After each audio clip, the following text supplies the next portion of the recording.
이 시각 부동산 헤드라인입니다. 서울 성동구 성수동의 최대 악재로 꼽혔던 3표 레미콘 공장이 오는 2022년 6월까지 이전 철거될 예정입니다. 공장이 다른 곳으로 옮겨가면 27,800제곱미터의 공장 부지가 서울숲과 이어지는 공원으로 재탄생할 전망입니다. 서울 강남권 재건축 단지들이 연말 부활하는 재건축 초과이익 환수제를 피하려고 속도전을 벌이고 있는 가운데 환수제 적용이 불가피하다고 판단해 이를 받아들이겠다는 단지들이 나오고 있습니다. 그러나 환수제를 피하기 위해 한 목소리를 내온 조합원들의 의견이 갈릴 수 있어 사업 추진이 지체될 가능성도 커질 것으로 전망됩니다. 정부가 분양가 상한제 적용 요건을 완화하면서 건설사의 셈법이 복잡해지고 있습니다. 후분양제는 아파트 건설 공정률이 80% 이상 진행된 후 분양하는 제도로 약 2년 후 시세를 반영할 수 있어 사업성이 우수한 단지에서는 고려해 볼 수 있다는 분석이 나오고 있습니다. 최근 정부가 아파트 후분양제 도입을 위한 로드맵 마련 계획을 밝히면서 건설 시장에 큰 파장이 예고되고 있습니다. 후분양제 도입은 주택 수요자에게 아파트 선택의 폭을 넓힐 수 있는 장점이 있지만 평균 분양가 상승과 주택 공급 축소 등 찬반 의견이 엇갈리고 있는 상황입니다. 1인 가구가 빠르게 늘면서 초소형 아파트의 인기가 치솟고 있습니다. 초소형 아파트는 소형 아파트보다 더 작은 전용 면적 40제곱미터 이하 아파트로 방 한두 개와 욕실 한 개로 이뤄져 혼자 살기에 적합하고 임대 수요도 풍부해 건설사도 초소형 아파트 공급을 늘리는 추세입니다. 다음 달 전국에서 월간 분양 물량으로 최대 규모인 아파트 4만 8천여 채가 분양됩니다. 수도권에서 절반이 넘는 48개 단지 2만 6천여 채를 비롯해 5대 광역시에서 10,000채, 지방 중소도시에서 12,000여 채가 분양될 예정입니다.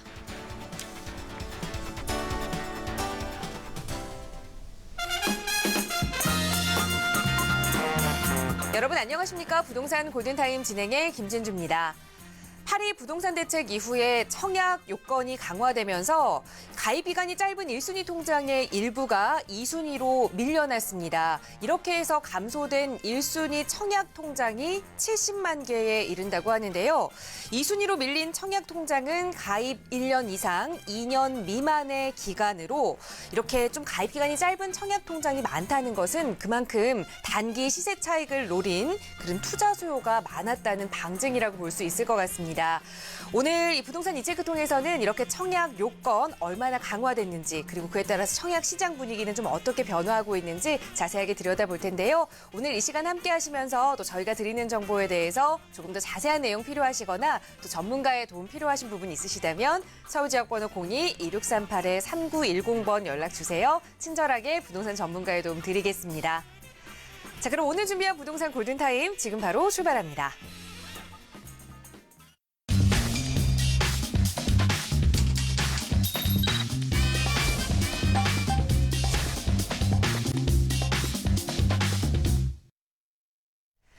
네, 생방송으로 보내드리고 있는 부동산 골든타임 함께하고 계십니다. 매주 목요일 이 시간 여러분의 부동산 관련 고민들 해결해드리는 것과 더불어서 또 부동산 시장에 꼭 짚고 넘어가야 할 이슈들 여러분과 챙겨보고 있는데요.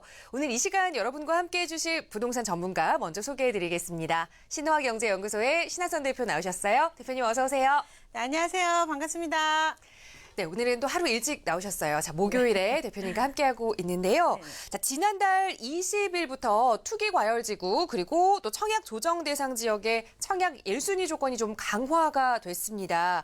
서울 전 지역은 투기 과열 지구이기 때문에 모든 지역이 이 강화된 요건을 좀 적용을 받지만 그럼에도 불구하고 높은 청약 경쟁률을 기록할 것이다라는 전망이 좀 우세한 상황인 것 같아요. 청약 요건과 그에 따른 시장 분위기 대표님께서 좀 자세하게 설명을 해주실까요? 네, 그렇습니다. 지금 이제 죄송합니다. 지금 이제 그 청약에 대한 부분들이 지금 좀 많이 바뀌고 있는데 PPT 파일 보면서 설명드리도록 하겠습니다. 네, 보시게 되면 청약 요건 자체가 상당히 강화됐죠. 통장 가입 1년에서 2년으로 지금 강화를 시켰고요. 지금 이제 지난달에 그래가지고 한 70만 개 자체가 감소됐다 그럽니다. 지금 서울의 주택청약 종합저축 가입 현황 추이를 좀 보시게 되면 5월부터 이제 9월 달까지 계속 이렇게 그 가입된 것들을 볼 수가 있는데 1순위 청약자가 이렇게 줄은 모습을 볼 수 있습니다. 왜냐하면 요건이 바뀌면서 1순위 청약자가 지금 이제 더 줄어들고 2순위 청약자가 많이 늘어난 형태를 볼 수 있고 1순위도 지금 넘쳐난다는 이야기를 볼 수가 있겠죠.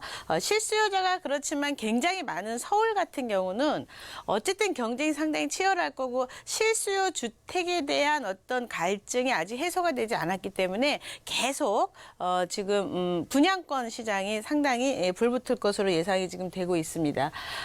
지금 지난달 20일부터 이제 투기과열지구하고 청약 조정 대상 지역에 청약 1순위 기존의 통장 1년 12회 납입이죠. 근데 이것을 24회 납입으로 지금 강화를 지금 시켰고요. 그리고 서울 전 지역이 투기과열지구여가지고 청약통장 가입자가 2년이 지나야만이 1순위 자격이 지금 주어지는 그런 걸로 바뀌었죠. 그래서 지난달 2순위로 전환된 1순위 청약통장이 약 70만 개 됩니다. 70만 개. 원래 1순위였는데 2순위로 바뀐 거예요. 이제 바뀌면서 가입 기간이 짧은 청약 통장이 많은 건데 이것은 이제 오프닝 멘트 때도 나왔겠지만 단기 시세 차익을 노렸던 고객들이 상당히 많았다라고 볼 수 있습니다.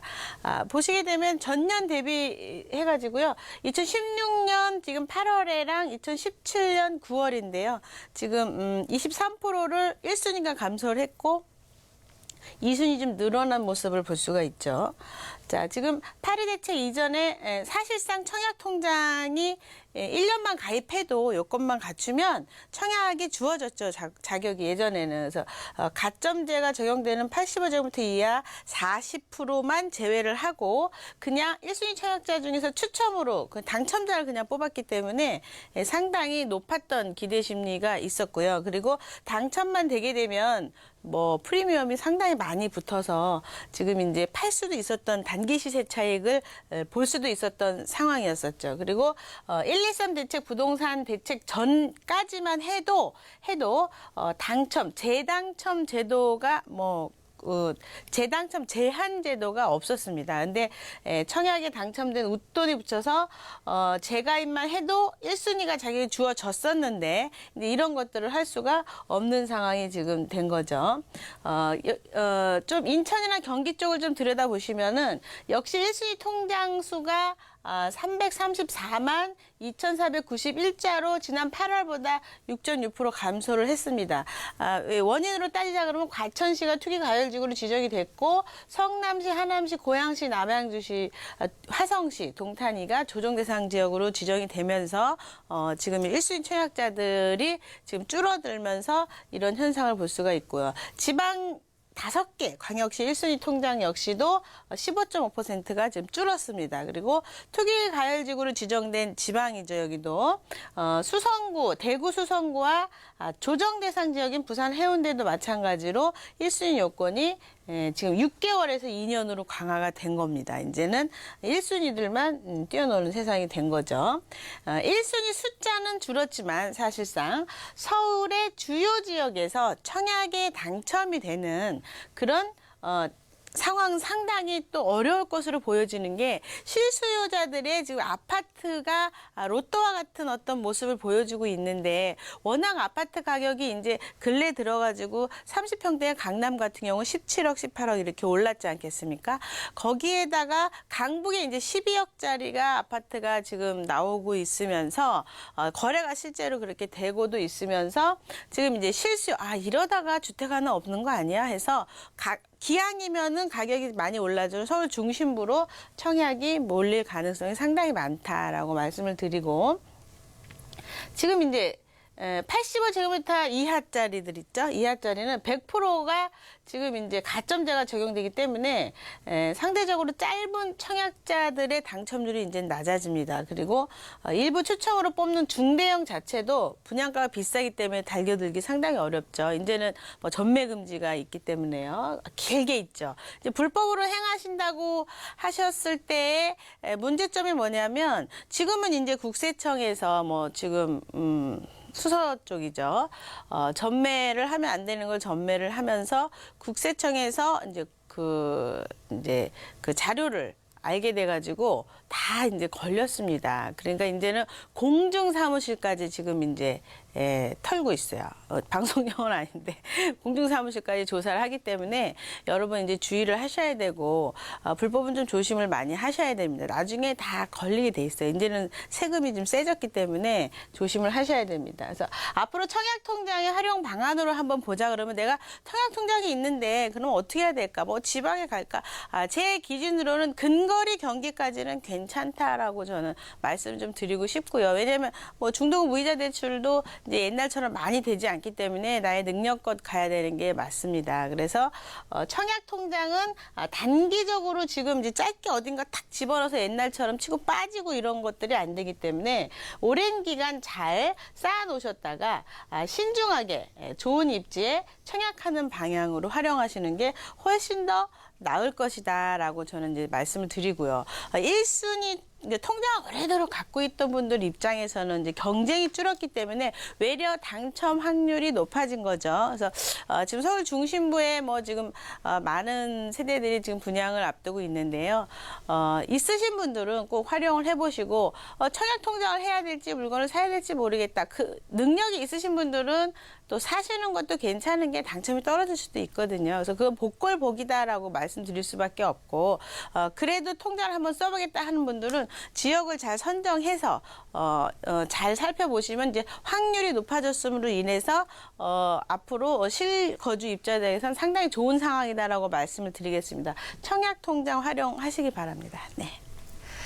네, 서울 지역에서 이 청약 1순위 자격을 가진 사람의 수는 조금 줄어들었지만 오히려 실수요자 입장에서는 그만큼 더 경쟁력이 있어졌다라고 볼 수 있을 것 같습니다. 하지만 또 한 번 사용하면 다시 사용할 수 없는 것이 청약 통장이기 때문에 신중하게 좀 접근해 볼 필요가 있을 것 같아요. 그런 부분 전문가의 도움 언제든지 필요하시다면 저희 도움 드리고 있습니다. 서울 지역번호 02-2638-3910번 연락 주시면 신하선 대표님의 친절한 상담 도움 드릴 테니까요. 언제든지 편하게 연락해 주시기 바라고요.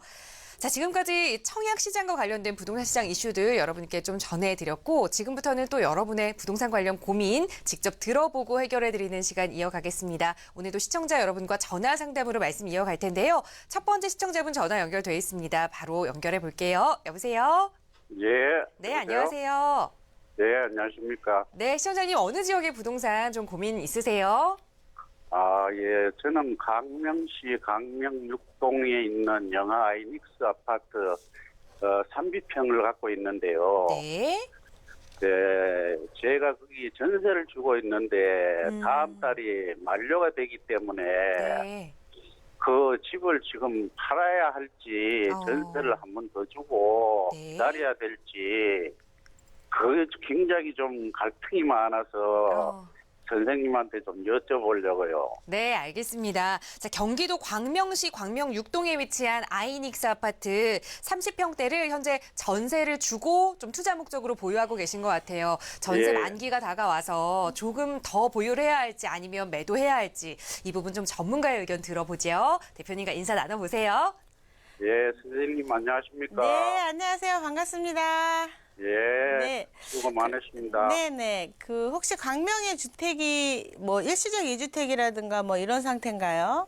예, 예, 예. 지금 광명이 먼저 주택이에요? 예. 3년은 아직 안 되셨고요. 예? 3년 일시적 2주택 3년. 예, 예. 언제가 3년째죠? 그거는 오래되었어요. 지금 이미 제가 시간이 거기서 지나셨어요? 재건축을 해서 우리가 지은 집이라 네네네. 12년 정도 됐거든요. 네네. 기존에 주택이 2개신 거죠? 아니에요, 하나입니다. 이거 하나예요? 예, 예. 네, 알겠습니다. 지금부터 정리해드리도록 할게요. 예. 네네. 우리 시청자분께서 말씀하신 주택이 이렇게 자리를 차지하고 있습니다. 자, 지금 이렇게 자리를 차지하고 있는데, 이제 광명 쪽이 지금 뭐 재건축부터 해갖고 재개발부터 해서 뭐 난리죠. 촉진지구 개발이라 그래가지고. 지역을 조금 이제 자세히 좀 이렇게 쓱 들여다보자 그러면, 지역이 뭐 해제된 데도 많고 뭐 지금 난립니다. 지금 이쪽 지역 자체가. 그 중심에 서 있는 아파트라고 보실 수가 있는데, 보시게 되면 이제 15구역도 있고요, 16구역도 있고요, 구역이 많습니다. 이 구역 중에서 이제 16구역도 그렇고 개발이 지금 되는 데가 있는가 하면은 해제된 지역이 또 별개로 따로 있죠, 지역이. 근데 근처에 보시게 되면 일단은 관리처분 나서 이주하는 세대가 있기 때문에 집값이 떨어질 일은 없습니다, 앞으로도. 여기 1구역부터 해가지고 거의 23개 지역 중에서 반은 개발이 되거든요. 어쨌든 반이 좀 해제돼가지고 안 됐을 뿐인데, 지금 지역의 한 특성을 또 다시 한번 들여다보자 그러면, 여기 이제 집이 이렇게 자리 잡고 있는데, 조금 줄였다가 해야지 이제 다른 분들이. 자, 보시면, 전철이 썩 가깝진 않지만, 이렇게 어쨌든 7호선 라인에 연결이 좀 돼 있고요. 주변에 공원이 좀 이렇게 자리 잡고 있고, 그리고 중요한 건 교육이 상당히 또 연결이 잘 돼 있습니다. 교육이. 그리고 또 옆에 봤더니 광명 스피돔이라 그런 편의시설도 상당히 잘 돼 있고요. 길 건너 쪽까지 간다 그러면 이펜하우스 이런 것들도 상당히 개발이 잘 돼 있죠. 주변에 개발이 좀 남아있는 상태에서 지금 살기는 굉장히 편안한 곳이다라고 말씀을 드릴게요. 전철이 약간 조금 먼 거 빼고는 상당히 좋은 지역 중에 하나입니다. 지역적인 특성을 좀 보자 그러면. 그럼 앞으로 이제 가격이 떨어질 일이 있는가에 대한 거를 또 살펴보시게 되면, 조금 전에도 말씀을 좀 드렸지만, 주변에 개발이 있다 보니까 내 물건의 가치가 떨어질 일은 앞으로 없습니다. 왜냐하면 수요자가 늘어나기 때문에 그런 거죠. 이주 세대 때문에. 그리고 또 근처에 그 반증으로 한번 보자 그러면, 이 아파트들이 개발이 되게 되면은요, 동네가 상당히 깨끗해지죠. 그러니까 첫 번째로 이주 세대에 의해서 프리미엄 상승에 대한 부분이 남아 있고요. 두 번째로 아파트가 개발이 되고 나면 주위가 깨끗해지면서 가치 상승 효과를 누릴 수가 있습니다. 그래서 근처의 아파트를 좀 보자 그러면, 여기 이제 유명한 곳이죠. 한진해모로 이연이라는 아파트가 이전 등기가 되지 않아서 상당히 가격이 낮아갖고 엄청 마음고생들을 많이 한 지역 중에 하나인데, 지금 이제 이전 등기가 되는 소송이 끝나고 이전 등기가 다 되면서부터 아파트 재가격을 받으면서 매매가가 상당히 올라갔거든요. 여기가. 그러면 여기 주변에 아파트가 개발이 된다고 해도 가격대가 올라가요. 그러면 주위의 아파트 가격이 상승을 하면서 내 아파트 가격도 올라갈 일이 남았다. 그러면 이 아파트는 지금 당장 팔 이유가 없는 거예요. 사실은. 그래서 가격이 앞으로 더 올라갈 상승 요인이 있으니까 더 가지고 가셔라. 이렇게 정리해 드릴게요. 예, 고맙습니다. 네, 시청자님 지금 1주택 상태시기 때문에 세금 문제도 크게 염려하실 부분이 없고요. 또 앞으로 상승할 여력만 남아있는 주택이다라는 말씀 드렸습니다. 기분 좋게 좀 보유하시면서 전세 한 번 더 놓으셔도 괜찮을 것 같아요. 오늘 함께해 주셔서 고맙습니다. 감사합니다. 네. 자, 시청자 여러분들의 부동산 관련 고민 상담 도움 드리고 있습니다. 이렇게 뭔가 내가 실행하기 전에 전문가의 도움 좀 더 받아본다면 좋겠지요. 저희 상담 전화 활짝 열려 있습니다. 서울 지역 번호 02-2638-3910번 연락 주시면 누구나 함께 하실 수 있고요. 계속해서 다음 시청자분 전화 연결하겠습니다. 여보세요? 네, 여보세요? 네, 안녕하세요. 네, 안녕하세요. 네, 시청자님 어느 지역의 부동산 함께 좀 살펴볼까요? 네, 저는 거기 수원 영통의 영흥 푸르지오가 좀 궁금해서요. 아직 분양은 시작 안 했는데. 네. 네. 지금 이제 수원 영통에 위치한 푸르지오 아파트 곧 분양할 예정인 아파트인데 이걸 네. 분양을 좀 해봐도 괜찮을지 이 부분이 좀 궁금하신 건가요? 네. 그러니까 바로 주변에 좀 아파트들이 다 낡아서 네. 그러니까 여기가 가격이 얼마나 오를지도 좀 궁금하고 네, 또 청약을 넣는다면 몇 평에 넣을지 이런 게. 네. 어떤 평형이 조금 더 경쟁력이 있을지까지 실거주용으로 네네. 보고 계시는 거죠? 그러니까 만약에 뭐 괜찮으면은 이제 실거주 하는데 안 되면은 뭐 투자라도. 투자 목적으로라도 가능한. 자, 그럼 과연 이 분양을 해도 괜찮을지 얼마의 경쟁력이 좀 있을지 전문가에게 좀 들어보겠습니다. 이 대표님과 인사부터 나눠보세요. 네, 안녕하세요. 반갑습니다. 네, 안녕하세요. 네. 지금 수원의 거기 근처에 계시는 거예요? 네. 아, 그래서 이제 소식을 알고 계시는구나. 자, 제가 네네. 지도 보면서 설명드릴게요. 네. 자, 우리 시청자분께서 말씀하시는 분이 이제 수원에 계신 분이라면 누구든지 지금 궁금해하는 상황이다라고 말씀을 좀 드릴 수가 있고요. 지역적인 특성을 좀 보자 그러면 이제 수원 자체가 4개 구로 이제 되어져 있습니다. 영통구부터 해서 팔달구 이렇게 이제 4개 구로 이제 되어져 있는데 특히 영통구는 이제 우리 서울 중심부를 보자 그러면은 수원에서의 어떤 그 수원에서의 강남 쪽이라고 볼 수가 있습니다. 삼성을 이렇게 끼고 있고요. 삼성을 끼고 있고, 상당히 잘 발달되어 있는 곳 중 수요자가 상당히 많은 곳 중에 하나입니다. 그러면서 조금 아쉬운 건 90년대에 대부분 집이 지어져 있어요. 우리 시청자분께서 말씀하신 것처럼 주변이 웬만하면 전부 다 가격대가 뭐 전세가가 보통 뭐 매매가랑 2, 3천만 원 차이밖에 안 나는데 작년에 123 대책 전까지 웬만한 주택들이 거의 다 1억씩 신도시 같은 것들도 그렇고 김포도 그렇고 많이 올랐거든요.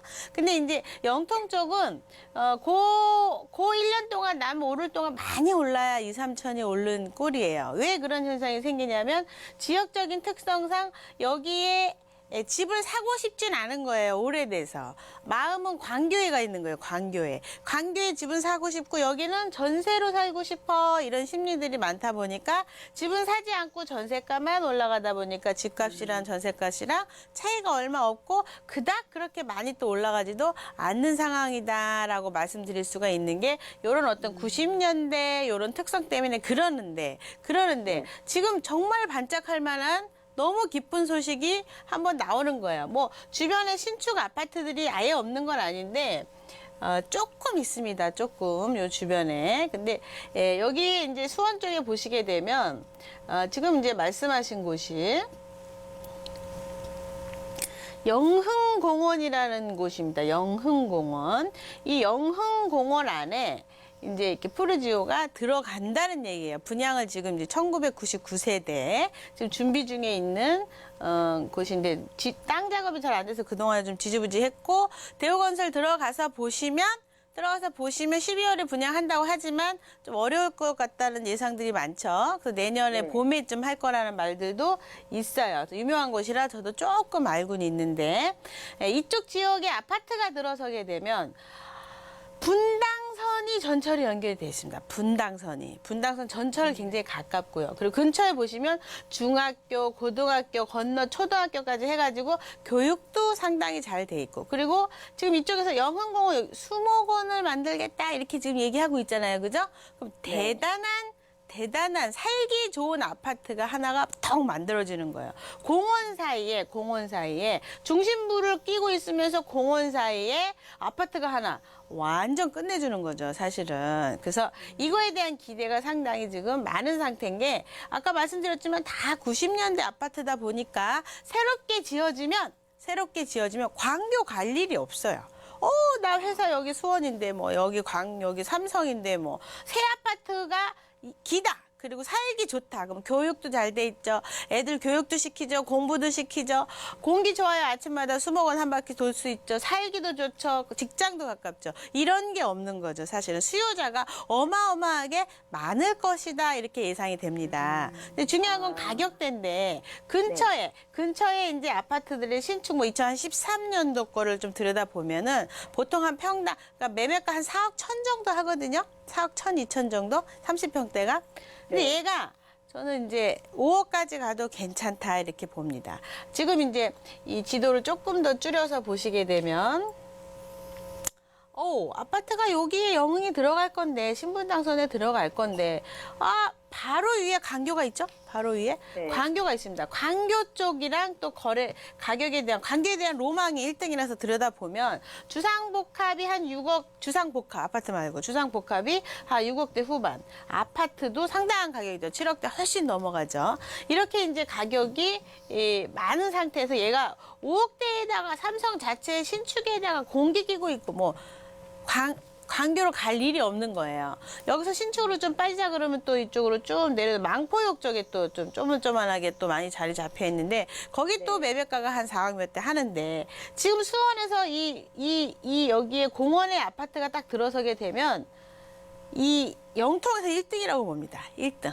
우리는 항상 어느 지역이든 1등 투자를 해야 돼요.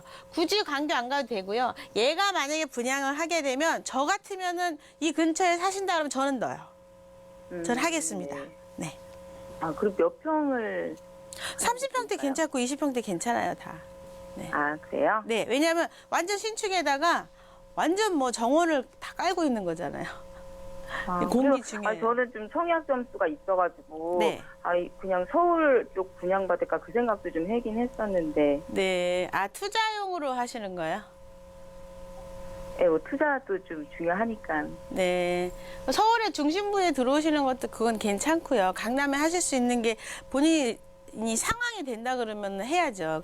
이제는 DTI가 아까처럼 용자가 많이 안 나오니까 자금의 반은 갖고 있어야 돼요. 분양가의 반은.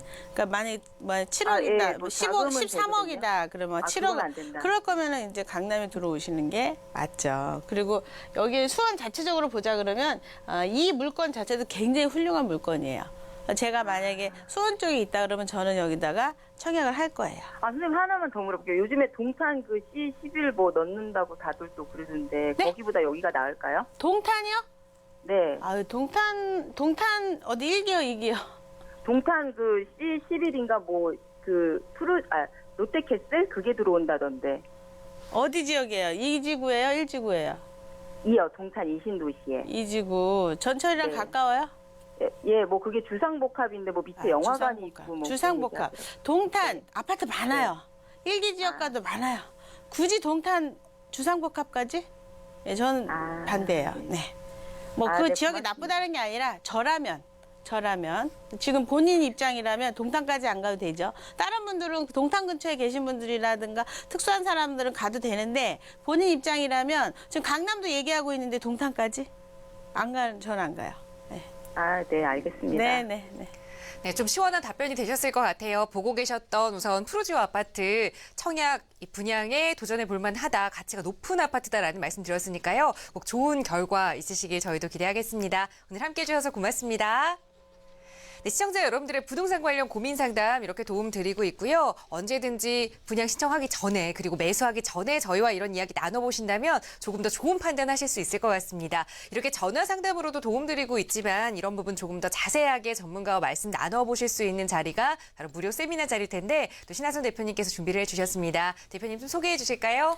네, 그렇습니다. 요즘에 이제 실수요 아파트는 꼭 하나 사셔야 되겠죠. 아파트 가격이 오르는 게 옛날처럼 이제 거품이 빠지고 이런 타이밍이 아니기 때문에 지금은 이제 아파트, 지금 2주고 4주고 반포 같은 데 보시게 되면 외국계 기업에서 이제 옥상에다가 이제 수영장 만든대요. 그러면은 25평 아파트가 20억 시장이 오는 타이밍이고 빈부차가 더 많이 나겠죠. 앞으로 더 많이. 그럼 우리는 아파트 한 채는 어떻게든지 실수요 아파트 한 채는 어떻게든지 준비를 해 두셔야 됩니다. 그래서 그 실수요 아파트를 빼고 지금은 이제 잘못하면 아파트 투자를 잘못하면은 양도세까지 해가지고 취득세 뭐 다 해서 분명히 나는 남은 것 같은데 70% 이상 세금을 내야 됩니다.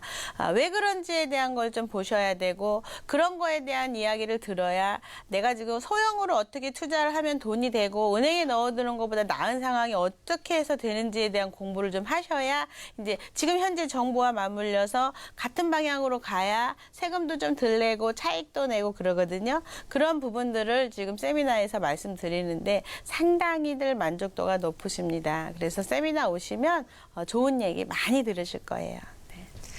네, 요즘같이 여러 가지 제도들이 계속해서 발표되고 있는 상황에 또 수익이 될 만한 부동산이 어떤 것인지 그리고 세금적으로는 어떻게 좀 접근해야 할지 그런 궁금증 모두 해결하실 수 있는 자리입니다. 서울지역번호 02-2638-3910번 연락 주시면 세미나 예약과 더불어서 안내도 조금 더 자세하게 해드릴 테니까요. 편하게 연락 주시면 저희 언제든지 도움 드리겠습니다. 저희는 잠시 후에 또 다른 시청자 여러분들의 전화 상담 가지고 돌아올게요. 잠시만요.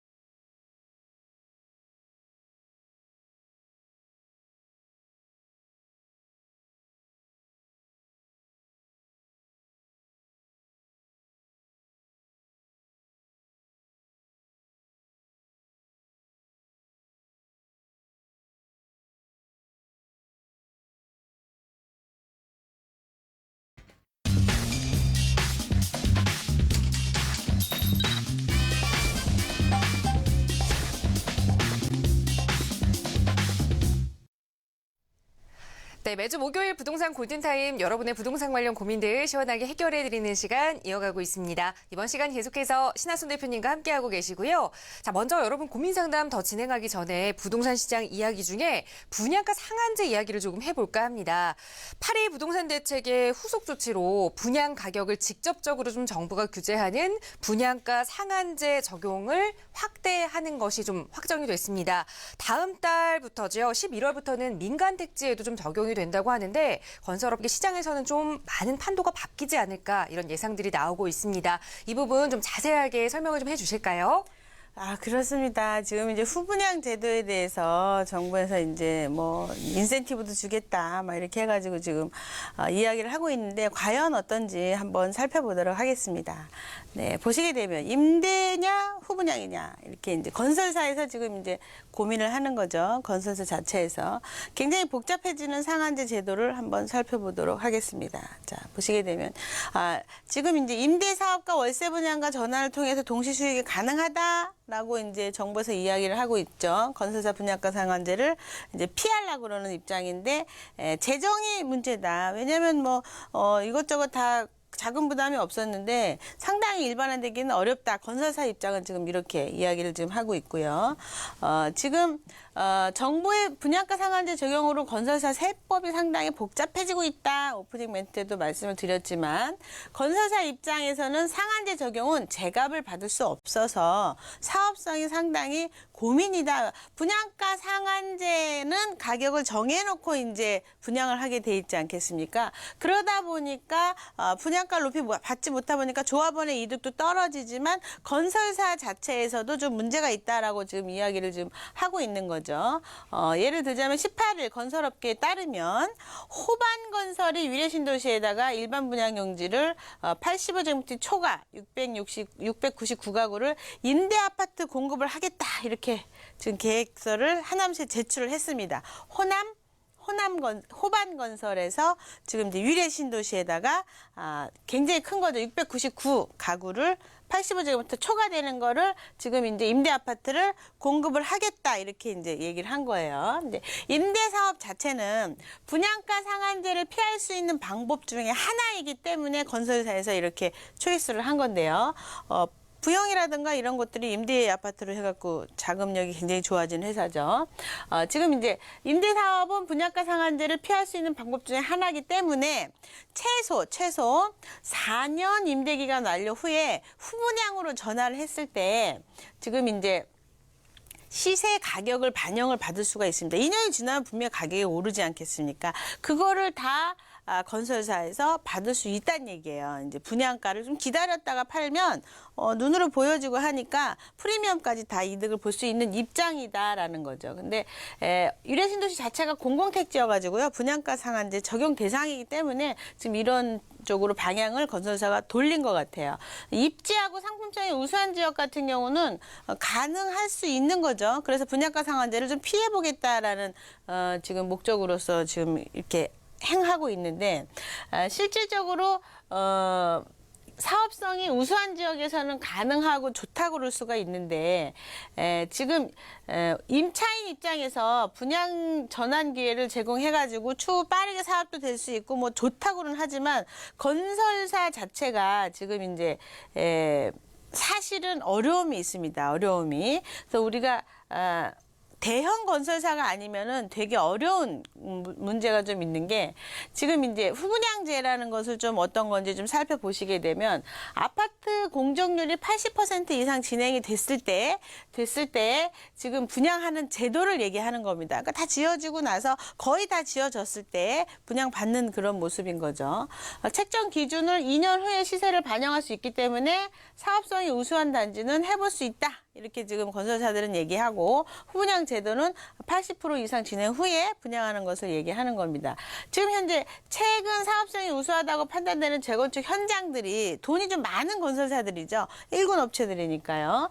정부가 시장 규제 강화에 나서면서 재건축 조합 일반 분양가를 예상보다 밑도는 수준에서 받을 수 있기 때문에 위험하다라고 이제 얘기하는 겁니다. 일반 분양이랑 재건축의 수익성이 나야 되는데 그거보다 이제 낮아지게 되면 수익성이 떨어지니까 좀 위험하다라고 이야기를 지금 하고 있는데 현대건설 같은 경우 돈이 많죠. 반품 포주공 지금 1주구, 2주구, 4주구 같은 경우 조합이 원한다면 후분양제로 받아들이겠다라고 강조를 했던 적도 있고요. 대우건설 같은 경우도 서초구 신반포 15차 재건축 사업을 수주할 당시 조합 이익을 극대화하기 위해서 후분양제를 하겠다. 이렇게 또 얘기를 한 적이 있습니다. 이건 대형 건설사들의 이야기인 거죠. 임대를 전환하고 후분양제도가 일반화되기는 어렵다는 의견도 팽팽하다고 아까 말씀을 드렸지만 자금력이 우선해서는 가능할 수 있는 이야기다. 그러면 현실적으로 잘 이루어질 것인가?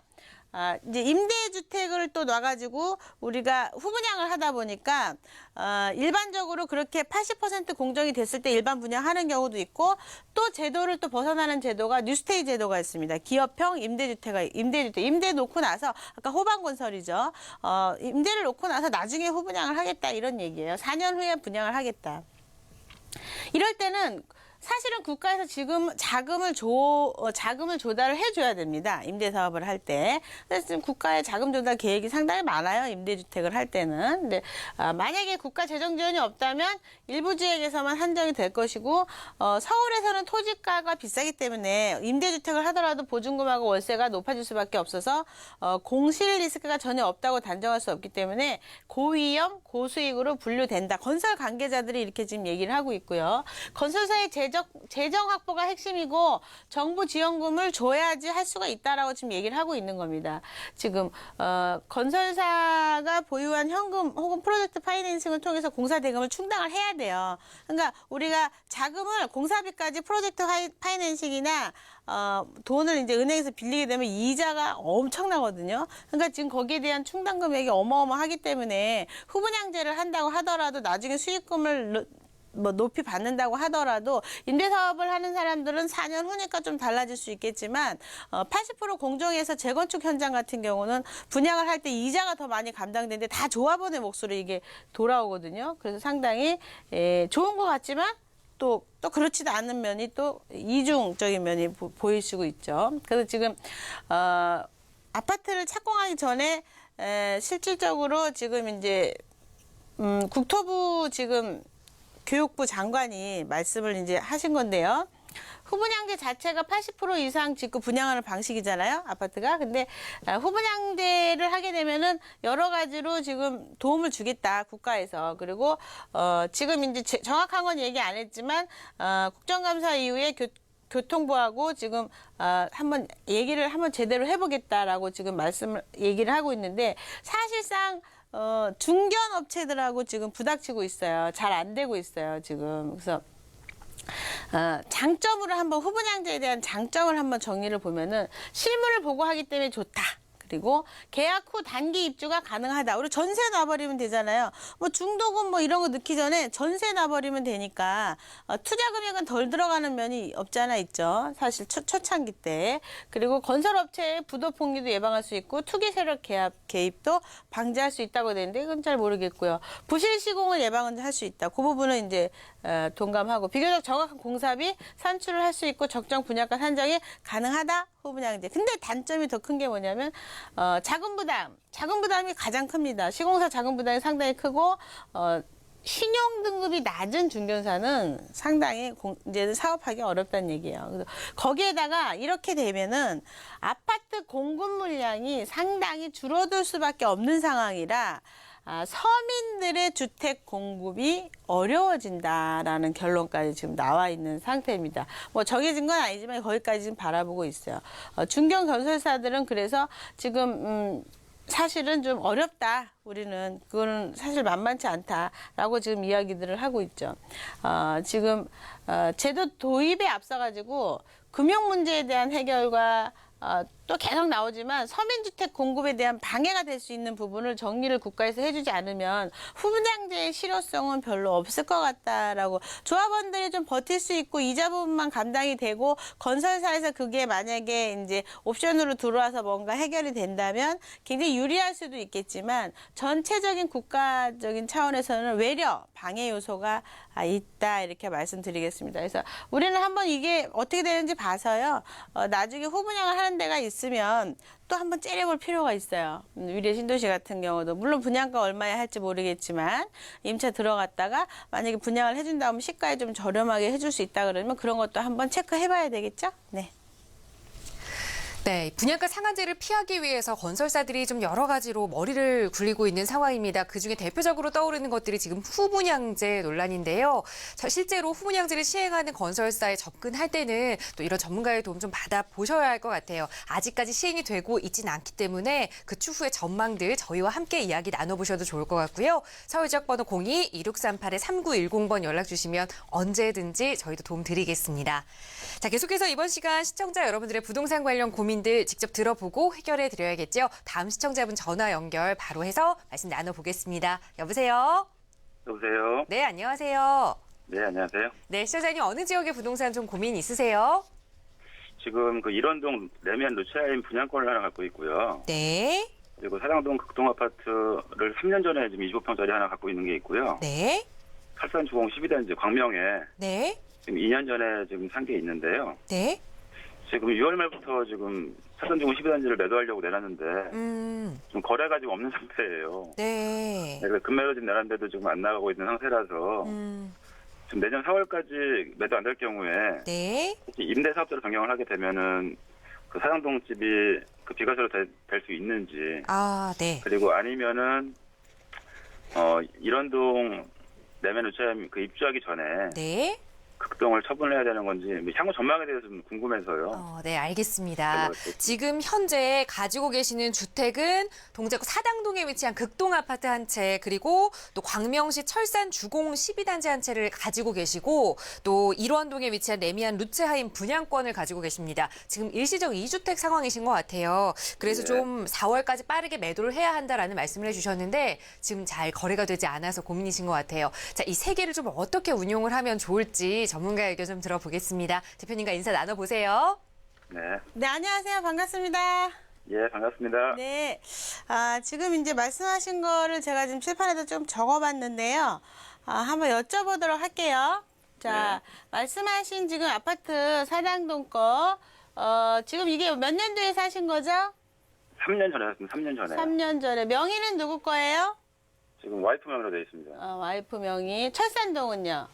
철산동 2년 전에 샀고요. 2년 전에. 공동 명의로 되어 있습니다. 이거는요. 이건 공동 명의고. 살 때 얼마 주셨죠?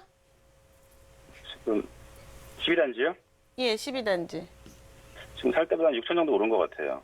얼마요? 전체 매가 얼마요? 지금 얼마 정확하게 주고 기억이 사셨어요? 네? 얼마 주고 사셨어요? 지금 살 때보다 한 6천 정도 오른 것 아니, 같아요. 매매 매수가. 실제 매수가 얼마 주고 사셨어요?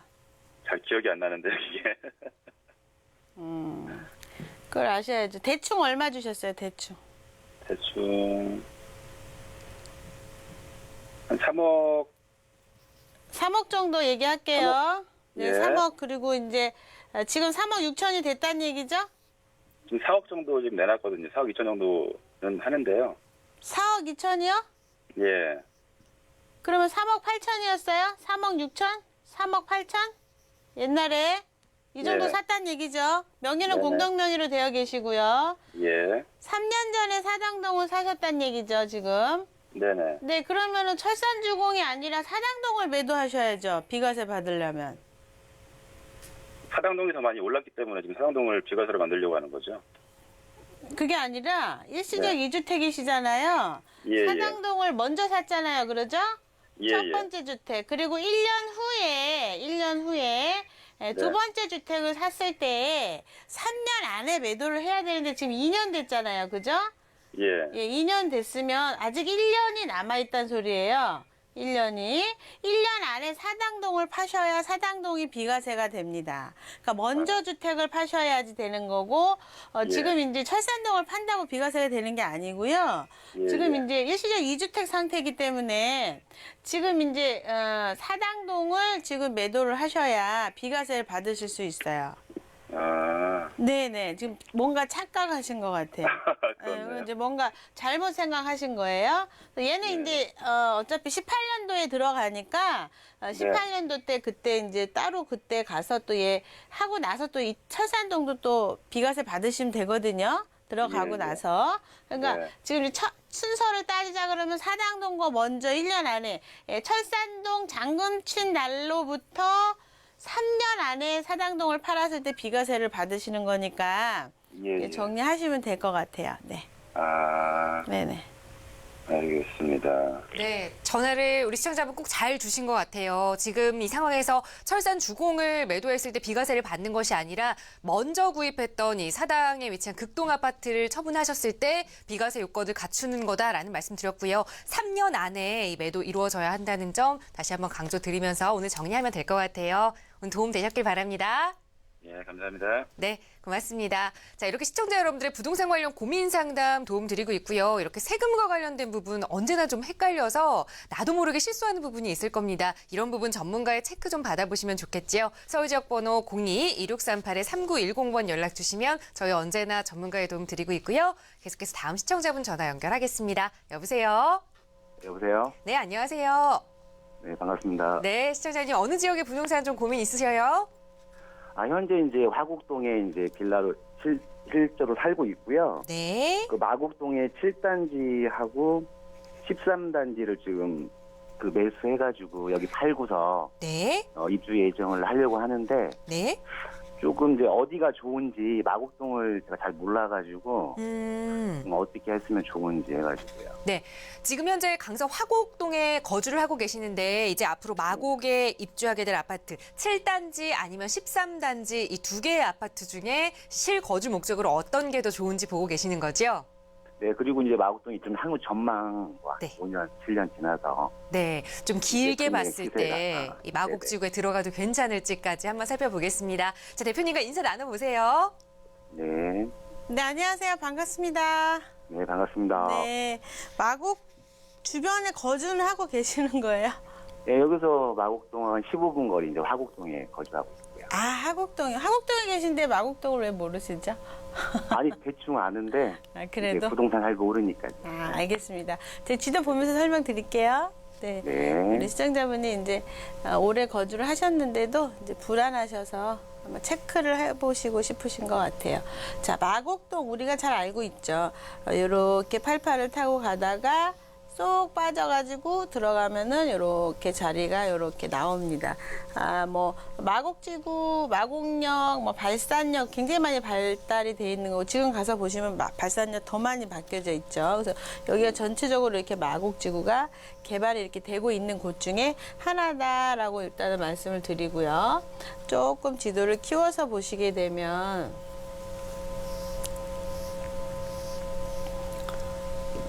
지도를 키워서 보시게 되면 지금 이제 말씀하신 게 이렇게 마곡 엠벨리 7단지 신방화역 9호선 이렇게 있고요. 13단지 강서 농수산물 있는데 13단지 5호선 전철역으로 따지자 그러면요. 일단은 첫 번째 5호선과 9호선 중에 9호선이 더 좋다. 강남으로 연결된 라인이 상당히 잘 돼 있기 때문에 전철 라인으로 일단 보면은 일단은 9호선이 더 우세합니다. 일단은 9호선 근처로 가시는 게 일단 유리할 수 있는데 또 9호선만 볼 수 없죠. 그러면 그 근처에 뭐가 있느냐 보시면 엠벨리 쪽에 보시면 초등학교, 뭐 중학교, 학교도 상당히 잘 돼 있습니다. 그리고 옆에 개발이 또 연결이 돼 있죠. 13단지하고 얼마 차이는 없어 보이지만 실제 가서 보면 차이가 많이 나는 게 강서 쪽에 우리가 아까 얘기한 88에서 뭐 화곡동에 계시니까 잘 아실 거예요.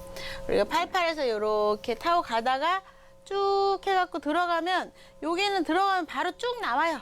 바로 쭉 나옵니다. 근데 얘는 좀 더 들어가야 돼요. 사실은 거리가. 그래서 같은 발산 지역에서 발산 쪽에서 발산역에서 보더라도요. 여기 한번 들어가려면 뭐 꽤 이렇게 가야 돼요. 여기에 제가 이쪽에 뭐 이제 미팅이 호텔에서 좀 있어가지고 몇 번 가봐도 사실 농수산물 도매시장 쪽이 조금 더 들어가고 좀 더 멀어요. 사실은. 이쪽으로 더 가까운 게 좋거든요. 그러면 우리는 이렇게 가서 아까 치면 9호선도 있겠다. 자, 이쪽이 훨씬 더 낫죠. 7단지는 1등이잖아요, 여기서. 네네네. 1등. 그래서 지금도 사실 거면 여기가 이제 13단지가 과하게 9억 5천대까지 가격이 올라가는데 좀 죄송한 얘기지만 조금 이해는 안 됩니다. 사실 저 이쪽 지역을 너무 잘 알기 때문에 저도 목동에 거주했던 사람이거든요. 잘 알고 여기 자주 왔다 갔다 했던 곳이라 굉장히 잘 아는데 저는 7단지 추천을 해드릴게요. 가격이 좀 세더라도 7단지, 6단지가 훨씬 더 낫다. 저한테 물어보셨으니까. 제 입장은 거기가 더 좋습니다, 저는. 네, 여러 가지 외람되지만 거기 보면 아시겠지만 내가 매매를 좀 쳐보니까 네. 약간 8억 전후로 되더라고요. 네, 근데 네. 솔직히 약간 부담스러워서 네. 그 여기 등촌 옆에 현대 아이파크 있죠. 네네, 있죠. 한 2002년도에 지어갖고 한 6억 정도 되더라고요. 네, 거기가 제가 보니까. 근데 조금 이제 우리 아들이 이제 중3이어가지고 학교 학교가 이제 그 다니기 근처여가지고 괜찮죠. 네, 등촌지. 이제 가능한 거기를 혹시 매수하면 여기 매도하고 내가 사는데 네. 거기는 좀 비전이 좀 없을 것 같아요. 얘하고 좀 비교하긴 고민하고 그렇고요. 여기는 이제 네네. 마곡지구는 1등이에요. 이제 강서구에서는. 네네. 1등. 지금 우장산 쪽도 밀려요, 사실은. 시간이 지나면. 그래요? 그래서 여기가 1등입니다. 이제 우장산 쪽에서는 지역 부동산 하시는 분들이 우장산이 1등이야 라고 얘기하지만, 2년 전에 이제 한 4, 5만 가구 이주 때문에 전세비가 맞춰지고 된 거지 여기가 다 들어서고 나면은 마곡이 1등이에요. 뭐 교육 이런 면에서 우장산이 아직까지 우세한 부분이 있지만 어쨌든 여기도 교육이 상당히 좋습니다. 그래서 도시로 따지자면 훨씬 더 좋은 곳이 여기고 1등이고요. 우장산도 전세가 때문에 한 6, 7년간은 같이 갈 거예요. 이렇게 같이. 하지만 전체적으로 아파트가 부족해지고 16만 5천이 3년 있다 여기에 들어올 건데 주택이 부족하죠. 그러면 1등으로 따지면 여기가 1등이고요. 내가 돈이 조금 부족한다 그러면 거기 등촌동 가는 거 괜찮아요. 교육도 잘 돼 있고요. 뭐 살기도 좋고요. 가격 대비 뭐 이것저것 다 괜찮습니다. 괜찮은데 여력이 된다 그러면 저는 1등으로 들어가겠어요. 7단지가 제일 6, 7단지가 별로. 그렇죠. 네. 여력이 된다 그러면 굳이 거기 가실 필요 없는 게 얘는 아직 예를 들어서 가격이 정지돼 있는 것처럼 보이겠지만 16만 5천이 들어오는 순간 주택이 부족해요. 엄청 부족해요. 그렇기 때문에 수요자는 얼마든지 넘쳐나고요. 1등을 사고자 하는 수요자는 등촌 사고자 하는 사람보다 더 많아요. 그렇기 때문에 더 안전적입니다. 네. 알겠습니다. 네. 네, 시장님 어느 정도 정리가 좀 되셨을 것 같아요. 여러 곳을 좀 보셨지만 그래도 1등 지역 마곡 지구에서도 6단지, 7단지를 좀 눈여겨보시면 좋겠다라는 조언 드렸으니까요. 조금 더 살펴보시고 또 고민 생기시면 언제든지 연락 주세요. 감사합니다. 네, 함께해 주셔서 고맙습니다.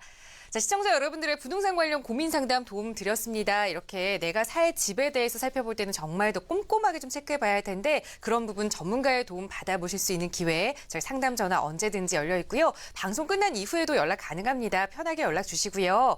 전화 상담보다 조금 더 긴 시간 자세하게 전문가와 함께하고 싶으시다면 세미나 이용해 보시면 좋을 것 같아요. 대표님 다시 한번 무료 세미나 안내 좀 해주실까요? 네, 그렇습니다. 지금 이제 그날 시간이 좀 될 때는 세금 부분도 좀 그 정리를 좀 해드리는데요. 오셔서 듣다 보면은 공부가 되십니다. 이제 부동산 이제 공부해서 사셔야 돼요. 보통 실패를 많이 했던 분들이 오셔가지고 공부를 하시면서 굉장히 좋아하시거든요. 그래서 오시게 되면 좋은 정보 많이 들으실 거예요.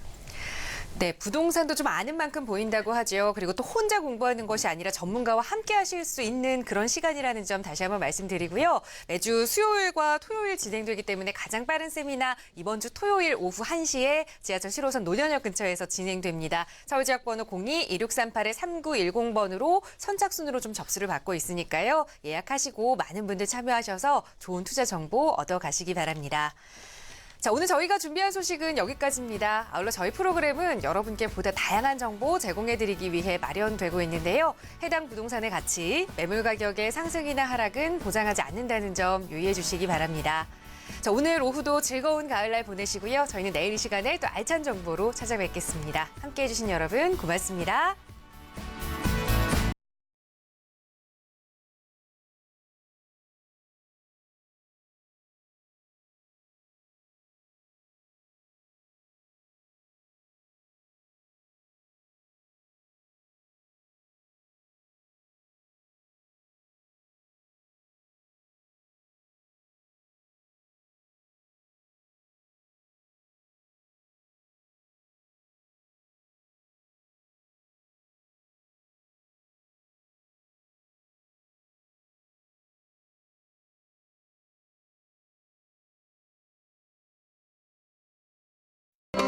본 방송